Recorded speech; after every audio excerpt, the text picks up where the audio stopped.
Une histoire originale du Petit Bouquineur.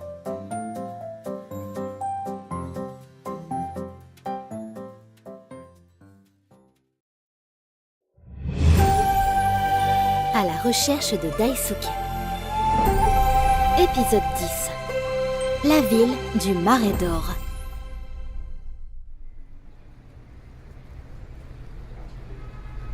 Une fois la dernière gorgée avalée, ils se mirent en quête d'un petit hôtel.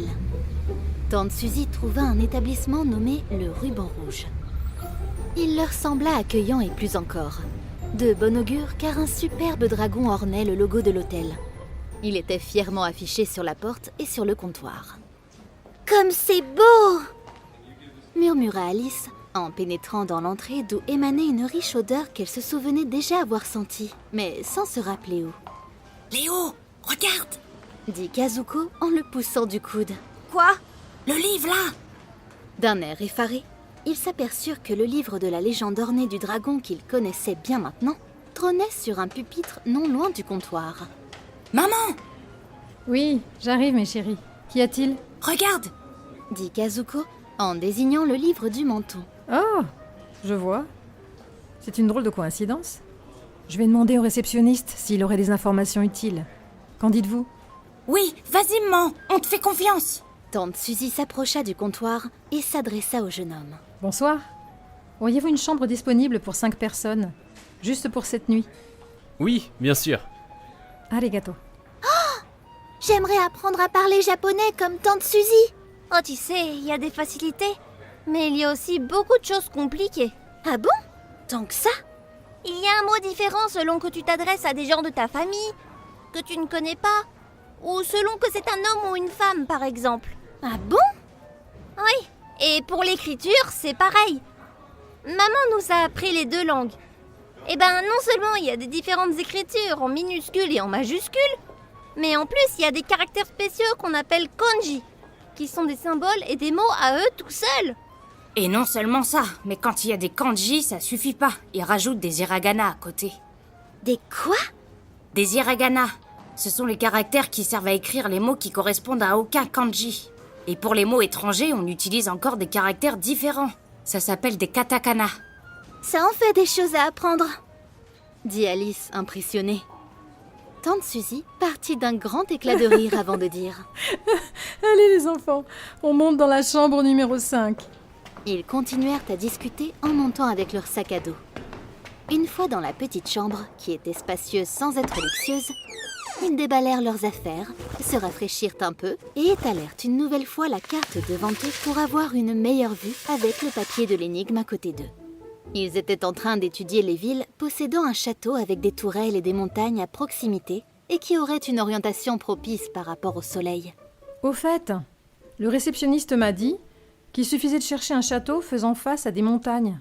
Donc il ne doit pas y en avoir tant que ça. D'accord, on va voir. Mais il n'y eut pas longtemps à attendre, car moins de 20 secondes plus tard... « J'ai trouvé !» s'écria Alice. C'est la ville de... Kanazawa. Fais voir. Kanazawa. S'il s'agit de la bonne ville, elle devrait être liée au clan Meida.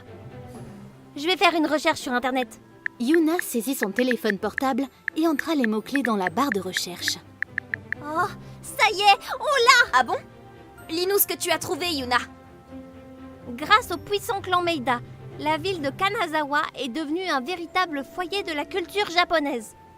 Les Meida ont investi dans l'agriculture et le commerce, favorisant ainsi la prospérité de la région.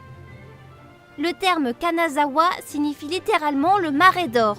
La légende raconte qu'un paysan aurait trouvé de la poussière d'or dans un marais de la ville. On a d'autres informations ?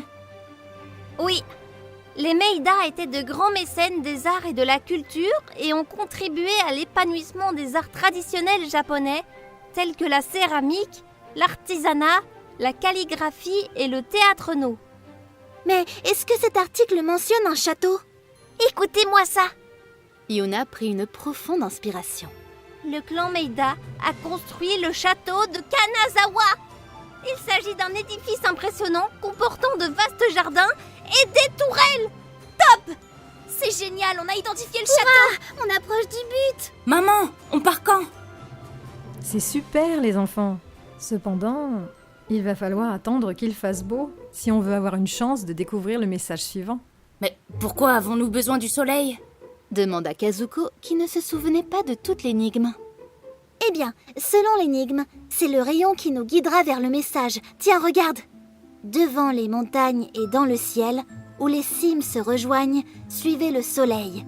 Dans le château à travers les tourelles, jusqu'en bas de la pierre jumelle, pour trouver en plein mi-temps du jour le secret dans tous ses atours. On en profitera pour visiter les environs, en attendant qu'il veuille bien se montrer. Mis à part le château, qu'est-ce qu'on peut visiter là-bas? dit Kazuko en se rapprochant. À Kanazawa, il y a un musée équipé d'une piscine qui est surmontée par un plafond percé au travers duquel on peut voir les Alpes japonaises. Clama Alice avec un grand sourire. On a de la chance. La ville de Kanazawa n'est qu'à 1h30 d'ici. Nous visiterons le musée, puis à midi pile, quand le soleil sera en plein mi-temps, nous nous mettrons en quête de l'énigme suivante dans le château de Kanazawa. J'espère qu'il fera beau.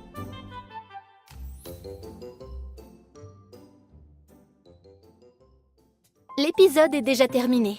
Si tu as bien déchiffré l'énigme de cet épisode, dans quelle partie du château de Kanazawa nos petits aventuriers devraient-ils trouver l'énigme suivante?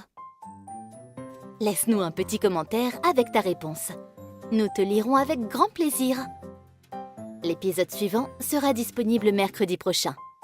Si cette histoire t'a plu, laisse-nous 5 étoiles sur ton application de podcast. Le Petit Bouquineur, le podcast qui fait explorer le monde avec des histoires audioludiques.